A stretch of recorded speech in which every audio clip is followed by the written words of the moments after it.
Барлығыңызға сәлем. Бүгін біз сіздермен пачуба салатын дайындаймыз.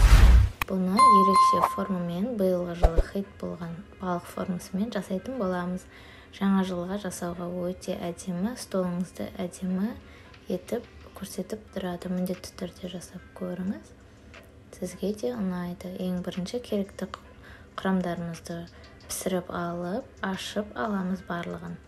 Бізге керекті селедка. Менде дүкеннің осындай пластмассадағы селедканы алдым. Сіздер кәдімгі селедканы қолдансаңыз болады.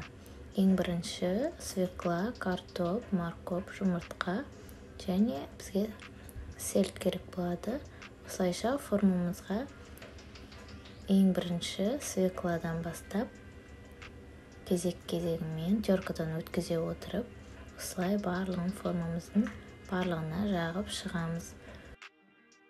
Свекланың суы шығып кетіп тұр, сондықтан артық суын алып тастап отырдым. Осылайша барлығын формамызға келтіріп, кішкене тұз сеуіп, содан кейін майонез жағып, келесі біз картошкамызды жасаймыз. Барлығын кезек-кезегімен тұз сеуіп отырып, майонезбен жасап шығатын боламыз.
Барлығын кезек-кезегімен жасап шықтық. Ең соңында біз селедканы салатын боламыз. Міне менің қолданған селедкам осындай.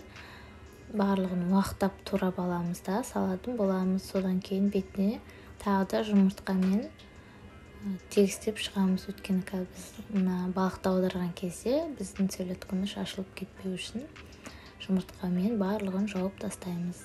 Мінекей, осылайша біздің әдемі пачубамыз дайын. Маған өте керемет, маған ұнады. Дастарханымыздың сәнін келтіріп тұрады. Жаңа жылда жасауға күшті екен. Осы балықты және биылғы жылы қоян жылы болғандықтан мен қоян салатында түсірген болатынмын. Төмен жақтан көре аласыздар. Осы қоян салатымен осы пачубаны жасасаңыз, дастарханыңыз әдемі болып көрінетін болады. Міндетті түрде жасап көріңіз. Егер сізге менің видеом ұнаған болса, арнама тіркеліп, лайк басып кетуді ұмытпаңыз. Әр жұма сайын қолжетімді рецепттер, үйдегі бар құрамдармен жасалатын рецепттерді түсіретін боламын. Міндетті түрде арнама тіркеліп алыңыздар. Мінекей, осылайша біздің салатымыз, пачубамыз дайын. Өзіңіздің қалауыңызша укроппен, зеленмен әсемдесеңіз болады. Мінекей, қарағандарыңызға көп-көп рахмет. Тағы да жаңа жылымыз құтты болсын. Арнама тіркеліп кетуді ұмытпаңыз.